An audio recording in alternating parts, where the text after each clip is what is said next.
incrível, a empresária Stephanie Habrish. Ela estava no prédio do World Trade Center no momento do atentado de 11 de setembro. Ela trabalhava no mercado financeiro em Nova York, tinha uma carreira muito bem sucedida e resolveu dar uma guinada, dar uma transformação absoluta e criar publicações voltadas para a informação e a formação das crianças.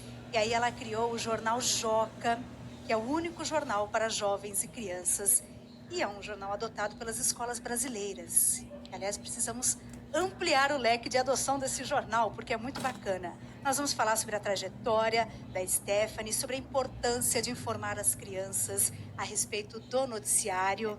Stephanie, muito obrigada pela sua presença, uma alegria, viu? Boa noite. Boa noite, ouvintes. Muito bacana. Bom, antes de falar sobre o Joca, que é um jornal incrível, eu gostei muito, fiquei apaixonada pelo Joca, eu queria começar pela sua história, porque é um absurdo, né? Uma pessoa dizer, eu sou sobrevivente do World Trade Center. Você estava no prédio no momento dos ataques, né? Os ataques. Estava no quarto andar, então deu para sair rápido. A diferença é que a gente não sabia o que estava acontecendo. Vocês estavam sabendo mais do que a gente em loco do que estava acontecendo na hora. A gente achou que era um avião de acrobacia, na verdade. Vocês ouviram o grande estrondo, vi a grande bola de fogo. Eu estava na outra torre, na segunda. A gente saiu correndo e ficou esperando embaixo, na calçada, até falarem pra gente poder voltar. Tanto que eu tinha deixado tudo, celular, bolsa, tudo. Eu falei, vou ficar esperando aqui, até os bombeiros falarem pra gente poder subir de novo. Só que aí veio o segundo. E deu pra ver? Não, porque eu tava atrás, não é que eu vi, mas eu ouvi.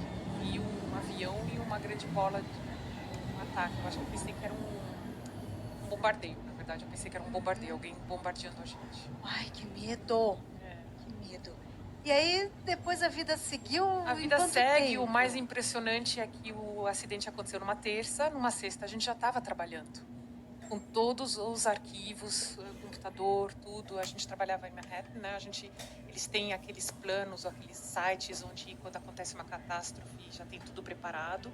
Eles levavam a gente de ônibus para New Jersey e lá a gente trabalhava normalmente a partir de sexta. Já tinha meu computador, eu estava na fileira M100 e não sei quanto, com todos os meus arquivos e tudo que a gente quisesse à disposição, psicólogo, massagista, tudo, mas estava tudo arrumadinho. Financeiro não pode parar. Não parou. Não pode, então isso é impressionante. Isso é impressionante. Que coisa. E você trabalhava no sistema financeiro? Trabalhava no mercado financeiro. Banco, né? Isso, no mercado financeiro. Uma rotina maluca, né, Stephanie? Sim. Como era trabalhar em Nova York, no World Trade Center, no coração ali de Manhattan? São horas, você trabalha sem parar. Mas tá todo mundo em volta, seus amigos estão fazendo a mesma coisa, então você entra mais ou menos no esquema. Bom, você deu uma mudada radical. Foi a partir desse atentado que você teve algum start que você precisaria mudar de vida ou não tem relação? Eu já comecei a ficar descontente, eu já estava descontente antes do ataque. Tanto é que antes do ataque às Torres Gêmeas eu já tinha colocado, eu queria voltar um dia para o Brasil, já tinha colocado uma equipe de consultoria para estudar o mercado de publicações para crianças no Brasil. Então eles fizeram um estudo durante um ano, ao mesmo tempo que eu estava trabalhando, eles fizeram isso e a minha intenção era, como eu sou francesa franco-alemã, minha intenção era ir para a França com esse estudo e chamar as empresas francesas ou alemães para vir para o Brasil. Falar, olha o mercado, olha o que existe. Vocês aproveitem, o Brasil tem tudo para desenvolver. Né? E fiz isso depois mesmo. Né? Então depois, na verdade, eu saí do mercado financeiro, queria pensar um pouquinho, fui fazer um mestrado, fiz um mestrado na Colômbia, e enquanto isso eu ia para a França e dei volta a tentar convencer os franceses a virem ao Brasil. Em publicações para crianças. Para crianças. Você sempre quis trabalhar com crianças, é isso? Formação de crianças. Eu acho que foi um resquício que ficou da minha juventude quando eu vim para o Brasil. Eu cheguei no Brasil, eu tinha 8 anos. Meu pai é alemão, minha mãe francesa. Eles continuavam assinando revistas pra gente, da França e da Alemanha, para continuar com a língua e com a cultura. E eu guardei todas elas. Eu acho que era uma coisa que sempre ficou, né? Acho que talvez um sonho escondido. Mas, assim, publicações para crianças com noticiário, vamos dizer assim, adulto, quer dizer, com noticiário geral. Tinha de tudo. É. Então, na Europa, nos Estados Unidos, você tem de tudo. Então, você tem desde revistas e jornais. Aí são coisas diferentes. Então, as revistas, você começa a revista com 0 anos, 1 ano de idade. E são revistas depois que vão, te acompanham, você vai crescendo com a idade e são novas revistas, até 18, 19 anos. E jornais você começa também, mas era mais pra frente, uns 7, 8 anos. Porque aqui no Brasil não temos esse hábito, né, de levar noticiário para a criança. Parece que a criança, ela não vive nesse planeta, nesse mundo, né? Não sei se não é deve isso, se informar. Mas foi aí que eu vi essa chance, né, de poder trazer isso. Né? Eu quis muito, muito trazer isso.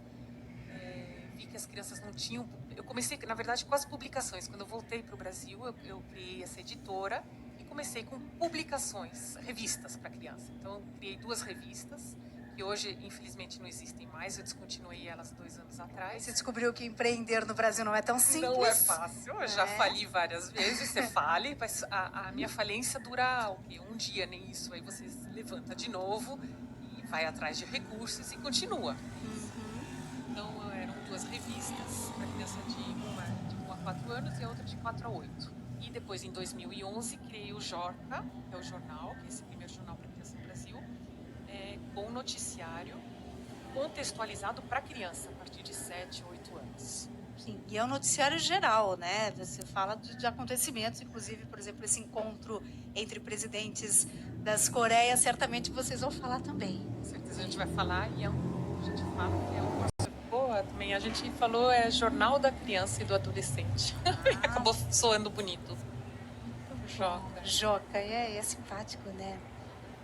Aqui o Geodásio, que legal, o único jornal para jovens e crianças. Pois é, outros precisam existir, né? Não que eu esteja defendendo empresas para concorrer com você, mas eu estou defendendo essa tese de que a gente precisa informar as crianças. Exatamente. Porque e como a gente falou, fora tem que também ter rádio para criança, também tem que ter televisão para criança. Notícia para criança. Notícia porque pra criança. isso vai ter um impacto, né? Vocês têm a dimensão do impacto que tem na formação das crianças? A gente tem vários. A gente tem a gente fez um estudo há 2 anos atrás, veio uma empresa francesa para o Brasil, ela fez um estudo, ela pegou 1.000 alunos que usam o jornal e 1.000 que não usam o Joca.